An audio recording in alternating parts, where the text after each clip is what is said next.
Hey, Danny. Dan. Danny, get your picture taken, Danny. Hey, Kenny. Ken.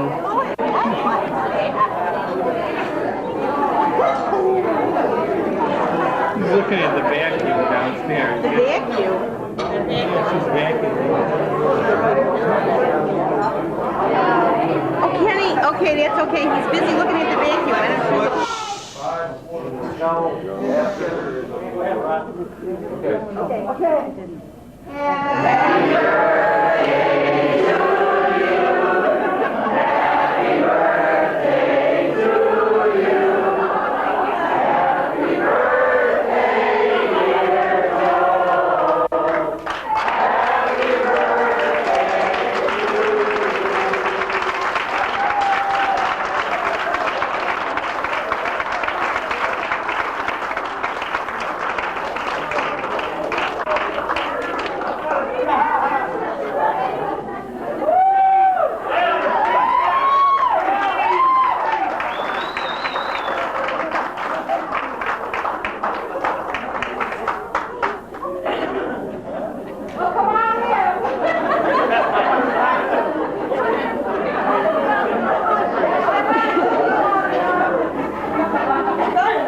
I'd like to have everybody come on. There's some people that couldn't make it here today, and they did want to send Dad a birthday note. Important, what is it? I'll take it, sight unseen. Next day, he said, did you bring my motor? No, I didn't. Why not? I want more money for it. Each day, in that car, Joe took one more bite out of that foreman. He can bite deep. Saturday morning, the job was all finished. Saturday morning, we had to move the tools and our trucks and whatever back to Gary. When we got back to Gary, I'm up on the roof with my regular foreman. He come up on the roof and he said, Dan, do you know what an scapegoat is? And I said, yes, I do. It's one person that takes the blame for another. He said, you're right, and Joe Nygra is it. I said, what happened? He said, I was down in the office, and your foreman in Michigan City said Joe had you fellas late Saturday morning an hour and a half. I said, that's a lie. Joe did this, Joe did that. I said, that's a lie too. I'll go down to the office and straighten this out. When I got down there, I was pretty angry. The big man was sitting there, and I went in to tell him what I thought about his foreman. When I got to the part about the foreman being related to a German Shepherd, a she, he said, hold everything. Didn't you and Joe Nygra come in here together as a team? And I said, we sure did. He said, if you hurry down the road, you might catch Joe, because he's fired and so are you. And when I looked back over my shoulder, that dear superintendent was still standing in the office doorway going like this.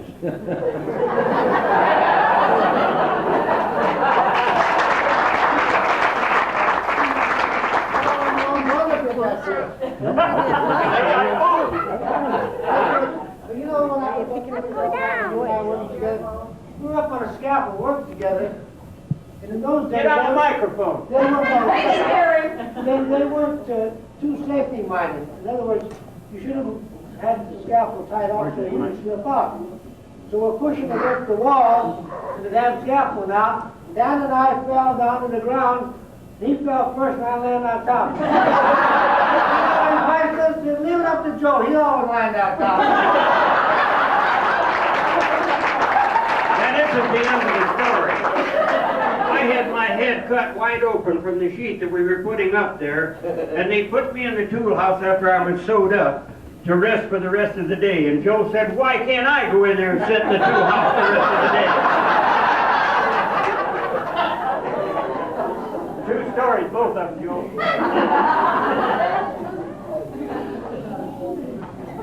You like that, Valerie? That was very good.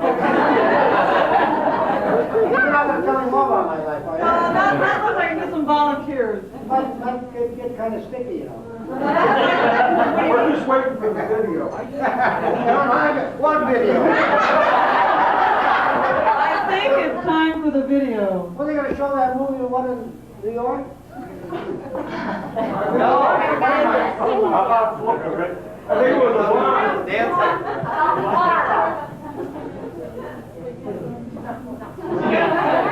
Hey, Joe, why don't you tell how your brother-in-law fired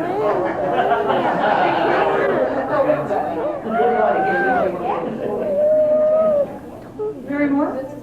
You want to tell a story?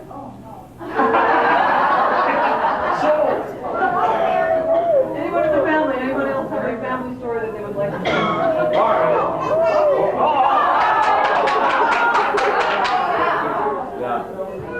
I have a favorite You of, gotta get away from your son. especially when an oak tree comes down. This summer, but it's embarrassing when he can outwork me. That's all I want to say.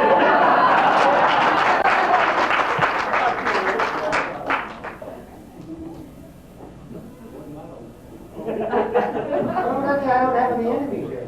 Whoa! Do you have any enemies in the crowd? Since when? Better not. Get up. There's one in the doorway.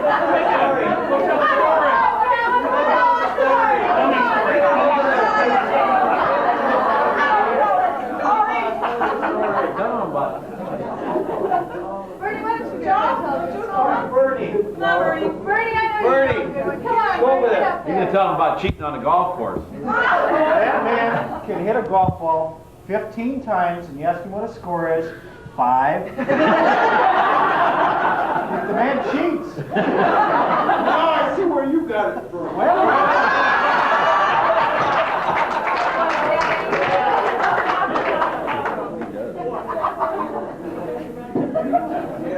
Bonnie, can I get you to talk about a boat, Bonnie? Boy, you're shrewd. I'm real Embarrassing. I just wonder when Joe's gonna get that road out of the yard.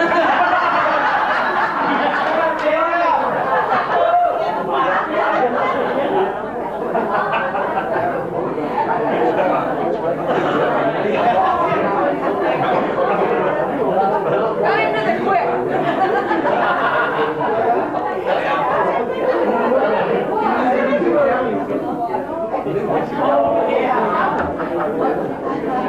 How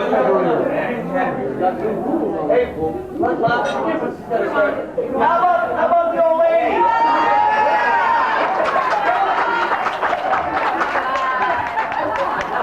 Get in there! You're gonna tell a story.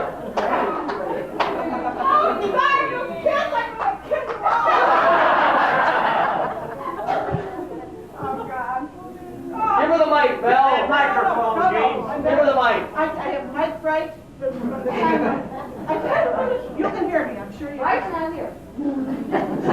We didn't know I'm here. Yeah, it's right. I don't know what this has got to do with Joe so much as it's me, and that I snuck out on him. Mary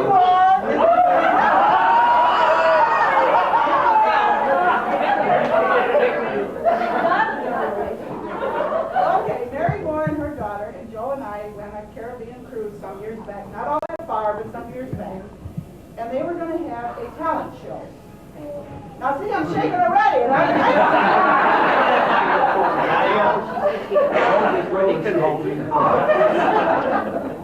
Anyway. Wait a minute, now mother. I can't do this. Only a I can't. microphone. Go ahead, Gene. Come here. Just hold the mic. Just quiet. Yeah. You remember where you left off? Come on, we're gonna move on. Caribbean cruise. Right. I'm sure they all heard me anyway. Good.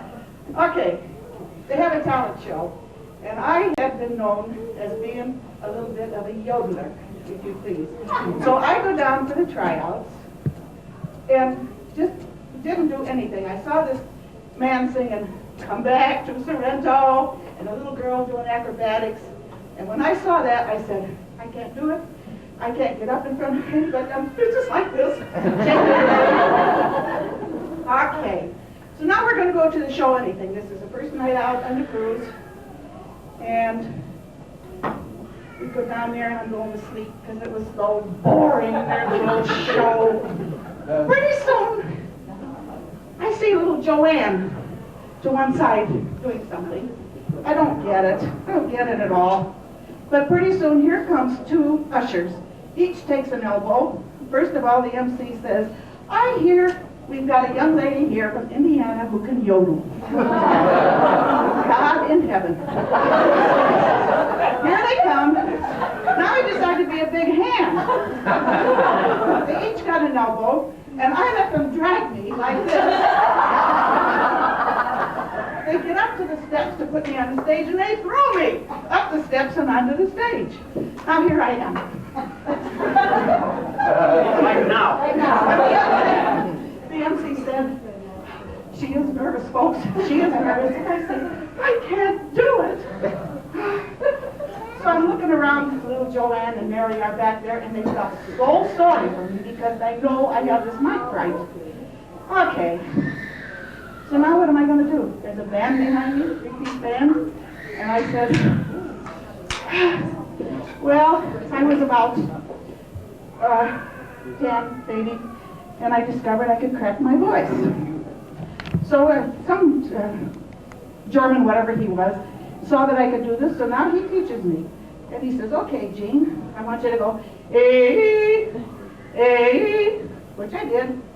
And then I said, I went, he said, now this is a break, Jean. Great, okay?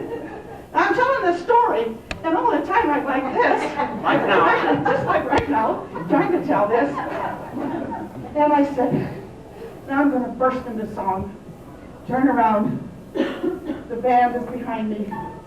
And I say, I got to be 16. I was 15. I discovered boys. And I got to be 16. And I got really boy crazy. And I said, so I was going around, I'll lay you, I'll lay you, I'll lay you.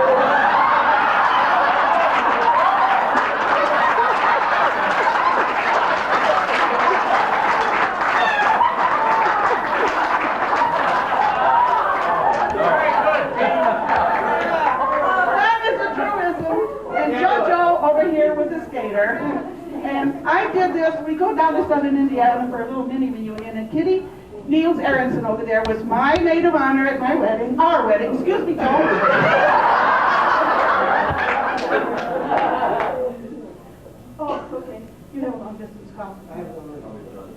where's that come from?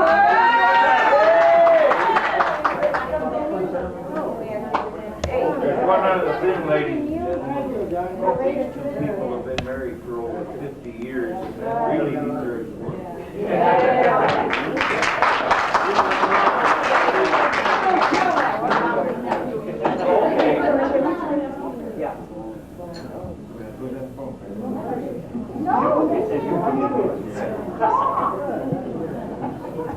I bet you don't have.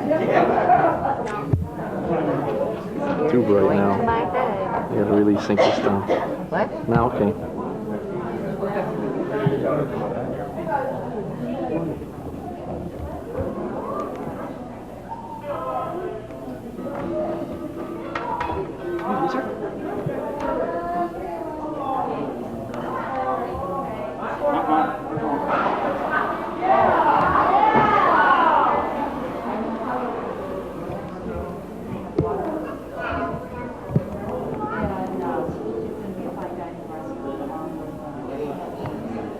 Kenneth.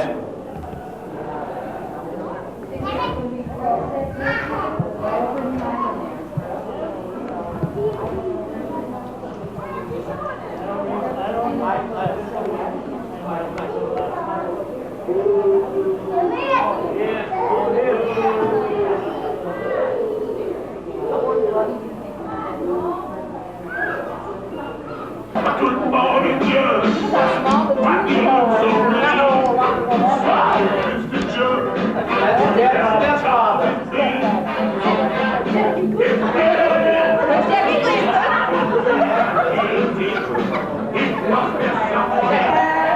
birthday to you. Happy birthday, Uncle Joe. Happy birthday to you. Make a wish, Dad. Pretty good together, you're now. Come on, say something now. Say something now.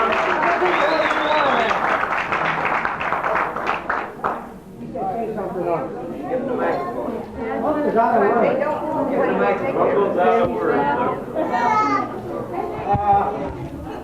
What I do want to say, I want to thank all you people that. Okay. So, gotta stop noise, I think. Boy, am I being pushed around? No, really, I really appreciate you people. It was a complete surprise to me, and I think I'm still shooken up a little bit. But I want to thank all you people that brought things here which you shouldn't have done. That's it, I guess. Yeah.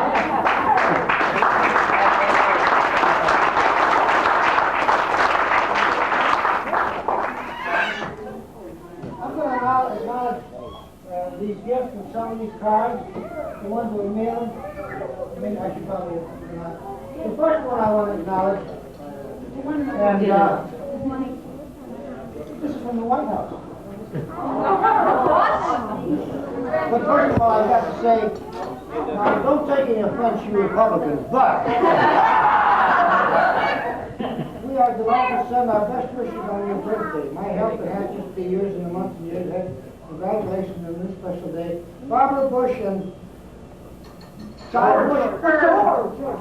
Well, I know it's George, but anyway, what I'm thinking is, these Republicans must be pretty hard up when they try to get these Democrats. Welcome to the club,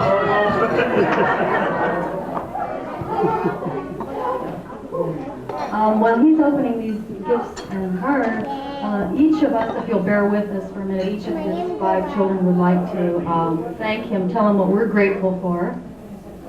But first I want to thank my brothers and sisters and my sister-in-law who really did all this, put this party together. And for our mom, who was a nervous wreck, trying to keep it a secret from him, sitting on the stairway, halfway up the stairs with a remote phone in the middle of the night, calling me in Los Angeles saying, I can talk now.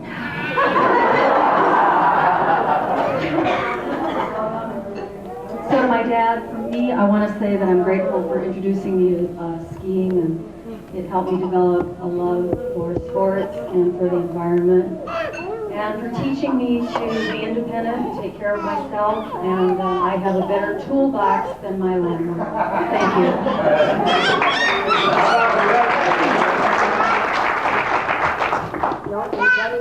How about the rest of you? I woke up about 4 o'clock this morning thinking about this. Because I didn't want to steal, I have to bring Joel. I'm going to steal one of Joel's lines. I'm grateful to my dad because he taught me how to ask why. And that's usually something that Joel does, and Joel is very famous for asking, why this? Why can't I do this? Why do you do it this way? Why? But more than that, I'm grateful because he also taught me to ask why not. And I think that's probably why I got to where I am today.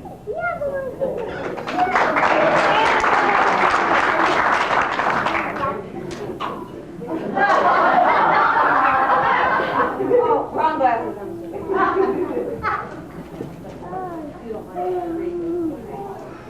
In keeping with the way I do the birthdays and my Santa Claus list, in this poem of the way I feel about my father, I hope you get the gist.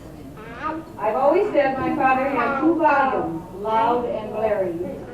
But as a father, no one could be more caring. He may not say the words, I love you, or I care, but he shows it in a million times better because no matter what, he's always there. So God bless you, happy birthday, my dear father, and you know for sure that I wish you so many, many more.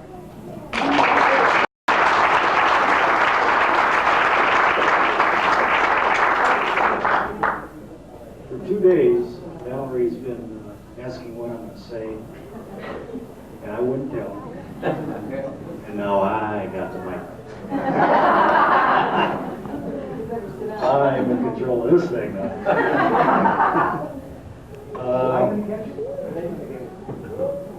Anyway, just want to say from Joe and 4 boys, Joe, we love you. All these people here either love you or think you're a dear friend or a respected peer or whatever. And happiest of birthdays, and I can't wait to see what they got cooking for your 90th.